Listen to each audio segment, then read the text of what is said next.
Oke, saya langsung lanjut dulu ke Bang Refli sebelum ke narasumber yang lain ya. Tadi belum terjawab Bang Refli pertanyaan saya, apakah dengan permintaan maaf yang disampaikan oleh KPK ini artinya status tersangka terhadap TNI ini serta-merta gugur atau seperti apa? Ya harusnya tidak ya, Harusnya kalau menurut tidak. saya. Oke. Harusnya kan karena dikatakan bahwa KPK berhak mengkoordinasikan tadi tindak pidana yang melibatkan sipil dan militer ini, maka proses lebih lanjut diserahkan kepada TNI itu saja. Tetapi yang sudah dilakukan oleh KPK saya kira seharusnya tidak dibatalkan. Saya tetap mengatakan ya, terlepas kita sekarang ini merasa aduh KPK sekarang ini KPK yang nggak bisa diandalkan gitu ya. Tetapi kan maksud pendirian KPK itu untuk menjadi lembaga yang memang extraordinary, yang bisa menerobos sekat-sekat yang selama ini dianggap sebagai penghalang dalam pemberantasan korupsi. Termasuk juga di sana sekat-sekat yang sifatnya institusional, termasuk juga yang sifatnya politik ya. Misalnya anggota DPR yang tidak harus izin dan lain sebagainya. Nah, anggota DPR saja tidak izin ya. Saya kira menurut saya kita kan tidak boleh mengatakan bahwa TNI berbeda dengan para anggota DPR, karena semua masyarakat, kelompok masyarakat itu kan berlaku prinsip equality before the law, prinsip kesamaan di depan hukum, dan siapapun yang melakukan tindak pidana korupsi harusnya bisa tunduk di bawah yurisdiksi KPK. Tetapi karena dia TNI, maka setelah KPK menetapkannya sebagai tersangka, maka proses lebih lanjut barangkali diserahkan kepada institusi TNI. Walaupun saya mengatakan berdasarkan undang-undang TNI harusnya bisa tetap diproses oleh KPK. Tetapi ketimbang berdebat terus kita ya, dan sebenarnya perdebatan ini harus diselesaikan nih oleh Mahkamah Konstitusi, maka lebih baik prosesnya setelah dilakukan penetapan tersangka, maka proses lebih lanjut dilakukan oleh TNI sendiri. Karena jangan sampai kemudian tiba-tiba ada semacam impunity ya. Jadi ada tindak pidana yang kemudian tidak bisa diproses lebih lanjut karena melibatkan kekuatan-kekuatan atau jabatan-jabatan tertentu. Nah, sekali lagi, kita bukan tidak cinta sama TNI, kita harus memisahkan antara tindakan korupsi dengan institusi TNI. Sama seperti kita mengatakan kalau ada anggota DPR tertangkap, bukan DPR-nya yang kemudian bermasalah, tapi anggota itulah yang bermasalah.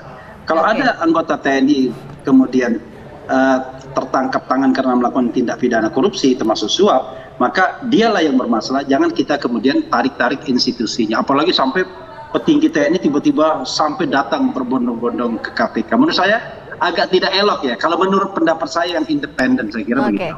Agak tidak elok kalau berbondong-bondong dan begini, KPK. Tapi kalau Pak Iskandar sendiri melihat ini kadang-kadang kita takut kalau ngomong soal seperti ini gitu loh, karena yang kita hadapi TNI soalnya. Oke, baik Bang Refli. Pak Iskandar, ini didatengin gitu, KPK didatangi oleh jajaran TNI, artinya tadi pertanyaan tadi belum terjawab dengan tegas gitu, berlebihan atau sudah tepat? Ya, kalau dibilang berlebihan itu tergantung cara pandang. Namun alangkah indahnya mungkin dalam hal ini kan di institusi TNI yang perlu tentang hal ini adalah mungkin Kababinkum ya kan, Kababinkum dengan Jampitmil, Jaksa Agung Muda Pidana Militer. Ya cukup yang berdua lah datang ke sana ya kan, ngobrol-ngobrol enak gitu, jangan sampai rame begini, nanti adalah orang-orang tertentu yang akan memprovokasi hal ini. Ini pendapat saya tentang yang tadi, tapi it's okay lah, kita lupakan itu. Yang penting tadi seperti Prof. Refli bilang bahwa korupsi adalah extraordinary, kita harus berantas itu. Nah, kembali tadi menurut hemat saya, ini harus diterusin, jangan kita tawar-menawar tentang korupsi ini. Karena ini apa? Musuh kita bersama, bukan musuh KPK aja, musuh kita bersama. Kita harus bisa membuat korupsi, narkoba, ya, teroris itu musuh kita bersama. Kalau bisa kita buat itu musuh bersama, kita akan bergandengan tangan dan negara kita ini akan bagus. Kenapa? Orang akan melaporkan. Nah, mari siapa yang mau nangkap?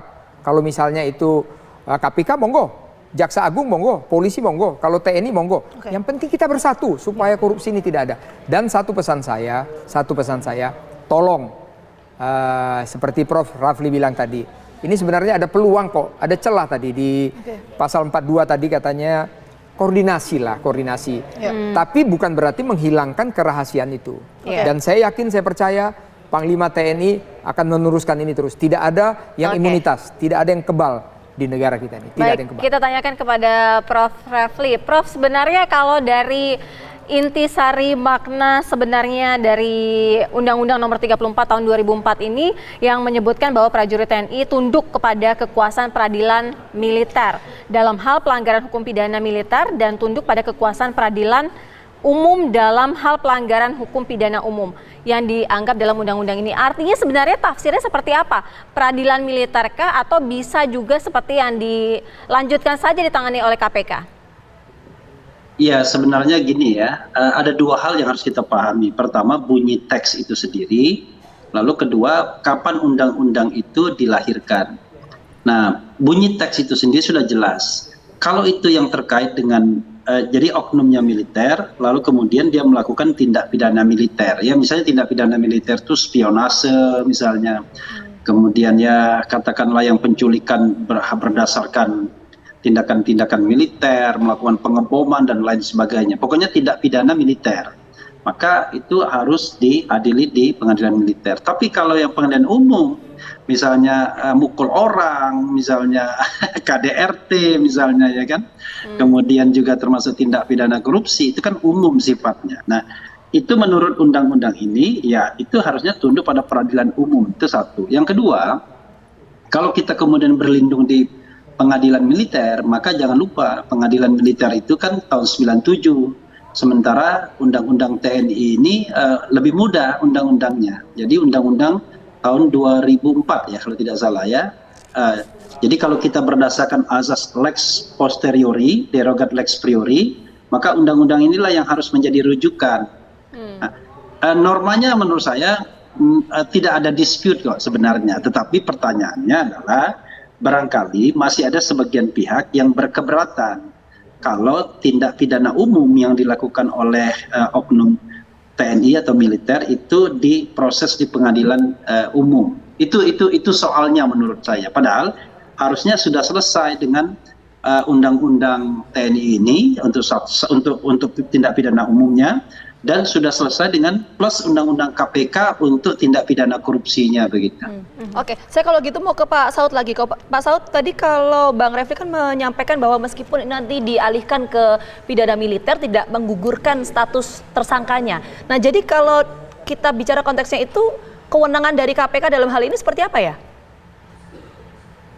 Ya, mau nggak mau kita harus kembali dulu ke belakang bahwa peristiwa pidananya sudah terjadi dan OTT itu tidak serta-merta, dan itu udah jelas ya, by name, by address, by jabatan tuh siapa yang terkena di situ. Cuman di dalam expose kemarin itu kalau kita mau mundur ke belakang bagaimana mereka expose menjelaskan apakah itu harus diungkapkan ke publik dalam konferensi pers yang dilakukan oleh Pak A yang kemudian dibantah oleh Pak CT, kemudian dia minta maaf. Ini satu sisi lagi persoalan Dewas harus turun untuk ngelihat ini kok bisa sampai begini gitu. Itu satu.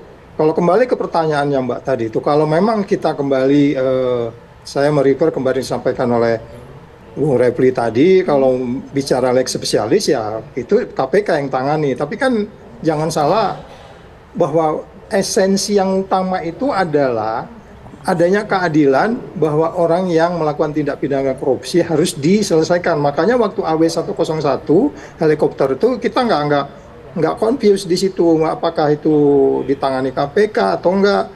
Ya ini kan dasennya kan kita harus paham juga apa yang tertulis, apa yang terlaksana itu kan. Itulah makanya perlunya wisdom, itu yang tidak ada di pimpinan KPK sekarang ini. Mereka bingung tanpa visi dan misi. Jadi semuanya berdiri di pada koridor yang sangat sempit, kemudian nggak ada waktu untuk mempelajari undang-undang yang lain dan seterusnya, sehingga kemudian terjadilah noise ini gitu. Jadi sekali lagi, karena peristiwa pidana sudah terjadi, ini tidak boleh minta maaf tuh nggak perlu. Minta maaf dalam pengertian ada satu yang salah dalam proses koordinasi boleh aja, tapi bukan minta maaf dalam pengertian peristiwa pidananya. Ya. Baik. Kita tangkap poinnya, minta maafnya tidak perlu, tapi saya mau mendalamin lagi tadi pernyataan dari Pak Saud.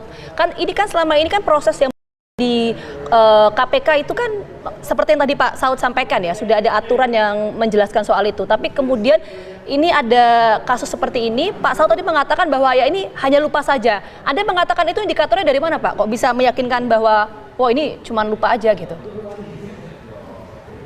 Ya, saya pikir mereka nggak, gini deh, coba dilihat lagi kronologisnya waktu mereka ekspos. Waktu mereka sudah OTT itu diekspos kan, di ekspos itu udah jelas di situ siapa yang harus diungkap ke publik, siapa yang harus dikoordinasikan, kan begitu. Sehingga kemudian tidak ada kesan walaupun kalau kita bicara lex spesialis itu nggak ada alasan kita confuse. Tapi lagi-lagi kan yang tertulis dengan yang dilaksanakan itu kan tipikal Indonesia dari dulu seperti itu. Sehingga kita perlu apa yang namanya saling koordinasi, saling menghargai. Tapi esensi utamanya peristiwa pidananya ini sudah terjadi dan itu tidak bisa di-excuse untuk kemudian minta maaf, kemudian proses pidananya tidak jalan, nggak bisa begitu. Oke, kalau dari Pak Iskandar? Saya sependapat dengan Pak Saud. Jadi ini harus berjalan terus. Ya, kalau memang ada katakanlah ya namanya juga kita manusia, ada silaf gitu, kita perbaikilah dengan komunikasi. Kenapa? Ini sudah pernah kok, udah sering tadi helikopter, Bakamla, terus ada sekarang apa nih satelit lagi. Ini kan semua sudah berjalan kok. Ya kalau menurut saya kita manusia, memang dalam hukum tidak boleh ada minta maaf sih. Tapi harapan saya tolonglah koordinasi karena memang koordinasi ini gampang kalimatnya, tapi mungkin kita nggak mau mengerjakan itu. Ya ke depan saya yakin, saya percaya KPK hebat, TNI bagus, polisi juga jagoan semuanya, Jaksa Agung hebat semuanya. Saya yakin, saya percaya hukum harus ditegakkan di negara ini. Yang salah harus dibantai sesuai dengan undang-undang yang berlaku. Itu pesan saya. Ya, terima kasih banyak untuk seluruh narasumber kita sore hari ini. Sudah bergabung bersama kami di Kabar Petang. Sehat selalu. Terima kasih Pak Iskandar. Terima kasih. Bung Refli. Terima kasih semuanya. Salam. Salam semuanya.